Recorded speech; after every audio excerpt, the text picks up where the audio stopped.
안녕하십니까. 2월 20일 목요일 마태복음 13장 1절에서 23절 말씀입니다. 그날 예수께서 집에서 나가사 바닷가에 앉으시매 큰 무리가 그에게로 모여들거늘 예수께서 배에 올라가 앉으시고 온 무리는 해변에 서 있더니 예수께서 비유로 여러 가지를 그들에게 말씀하여 이르시되 씨를 뿌리는 자가 뿌리러 나가서 뿌릴새 덜어는 길가에 떨어지매 새들이 와서 먹어버렸고 덜어는 흙이 얕은 돌밭에 떨어지매 흙이 깊지 아니하므로 곧 싹이 나오나 해가 도는 후에 타서 뿌리가 없으므로 말랐고 덜어는 가시떨기 위에 떨어지매 가시가 자라서 기운을 막았고 덜어는 좋은 땅에 떨어짐이 어떤 것은 100배 어떤 것은 60배 어떤 것은 30배의 결실을 하였느니라. 귀 있는 자는 들으라 하시니라. 제자들이 예수께 나와 이르되 어찌하여 그들에게 비유로 말씀하시나이까. 대답하여 이르시되 천국의 비밀을 아는 것이 너희에게는 허락되었으나 그들에게는 아니 되었나니 무릇 있는 자는 받아 넉넉하게 되되 없는 자는 그 있는 것도 빼앗기리라. 그러므로 내가 그들에게 비유로 말하는 것은 그들이 보아도 보지 못하며 들어도 듣지 못하며 깨닫지 못함이니라. 이사야의 예언이 그들에게 이루어졌으니 일렀으되 너희가 듣기는 들어도 깨닫지 못할 것이요 보기는 보아도 알지 못하리라. 이 백성들의 마음이 완악하여져서 그 귀는 듣기에 둔하고 눈은 감았으니 이는 눈으로 보고 귀로 듣고 마음으로 깨달아 돌이켜 내게 고침을 받을까 두려워함이라 하였느니라. 그러나 너희 눈은 봄으로 너희 귀는 들음으로 복이 있도다. 내가 진실로 너희에게 이르노니 많은 선지자와 의인이 너희가 보는 것들을 보고자 해도 보지 못하였고 너희가 듣는 것들을 듣고자 해도 듣지 못하였느니라. 그런즉 씨 뿌리는 비유를 들으라.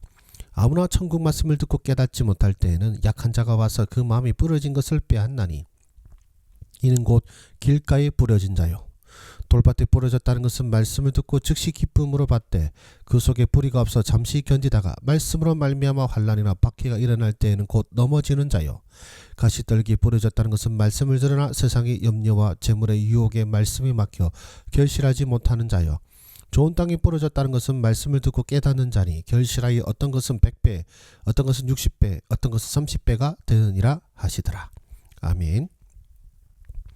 예수님께서는 씨 뿌리는 비유를 통해 말씀하셨습니다. 씨는 각각 길가, 돌밭, 가시떨기, 좋은 땅에 떨어졌고 좋은 땅에서만 풍성한 결실을 맺었습니다.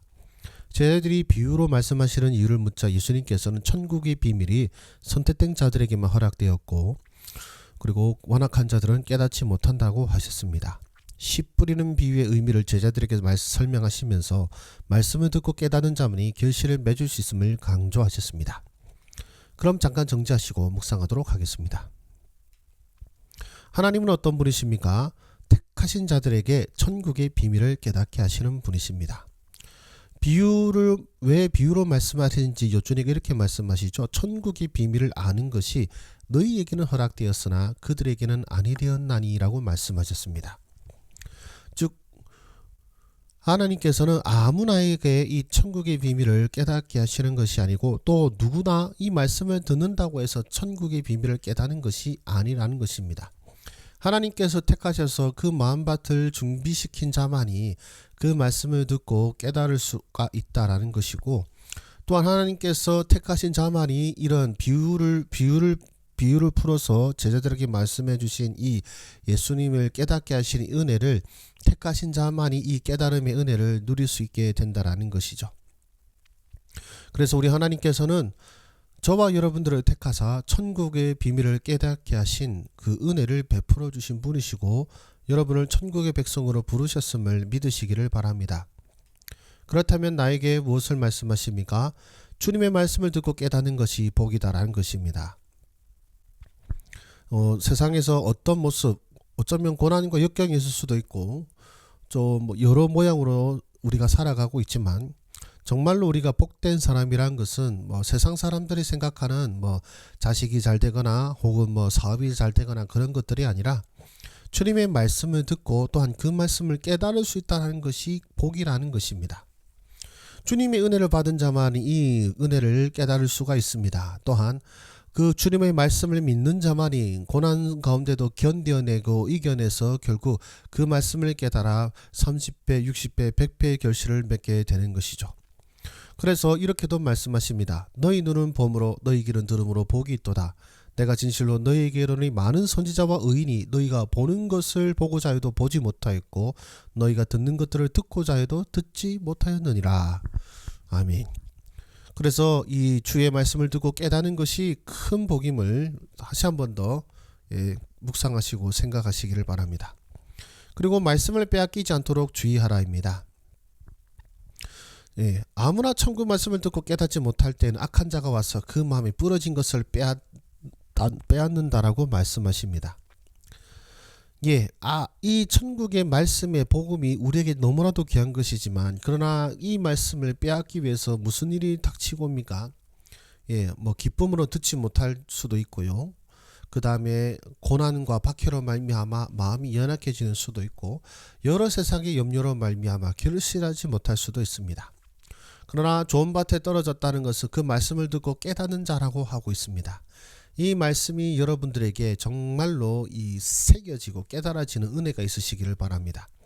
그 깨닫게 된 말씀을 붙잡고 고난을 이겨내시기를 바랍니다. 고난 때문에 말씀을 포기하고 말씀을 외면하는 것이 아니라 고난을 이길 힘이 말씀에 있음을 믿고 여러 고난과 어려움 속에서도 흔들리지 않는 믿음으로 주의 말씀을 붙잡으로 인하여서 정말로 결실을 맺는 저와 여러분 되시기를 바랍니다. 그럼 나는 어떻게 살아야 되겠습니까? 말씀이 열매 맺도록 기쁨으로 말씀을 받고 흔들리지 않도록 굳건하게 하소서라고 하였습니다. 말씀을 듣고 깨닫는 자가 열매를 맺습니다. 그 말씀을 듣고 깨닫기 위해서는 어떻습니까? 당장 깨달아질 수도 있지만 그렇지 않은 경우도 많습니다. 그 말씀이 과연 어떤 뜻인가 고민하면서 생각하는 동안 그 말씀을 회방하는 여러 사단의 유혹과 시험들이 있습니다. 먼저 말씀을 기쁨으로 받아야겠죠. 선포되는 말씀 그리고 귀에 들려지는 말씀이 여러분들에게 기쁨으로 그 귀에 들려지고 마음에 새겨지기를 원합니다. 그리고 그 말씀을 붙잡고 살아가는 동안 맞닥뜨리는 고난과 역경 속에서도 흔들리지 아니하고 주의 말씀 가운데 충성되어 살아나가는 저와 여러분 삶 되시기를 주의 이름으로 축복합니다. 기도하겠습니다. 살아계신 주님 감사합니다. 주의 말씀을 듣고 깨닫는 은혜와 복을 우리에게 주신 주님. 그 말씀이 우리에게 들려지게 하시고 그 말씀을 굳게 붙잡음으로 말미암아 우리 앞에 놓여진 고난과 역경 속에서도 결실을 맺는 우리의 삶 되게 하여 주시옵소서. 예수님의 이름으로 기도드립니다. 아멘. 감사합니다. 수고하셨습니다.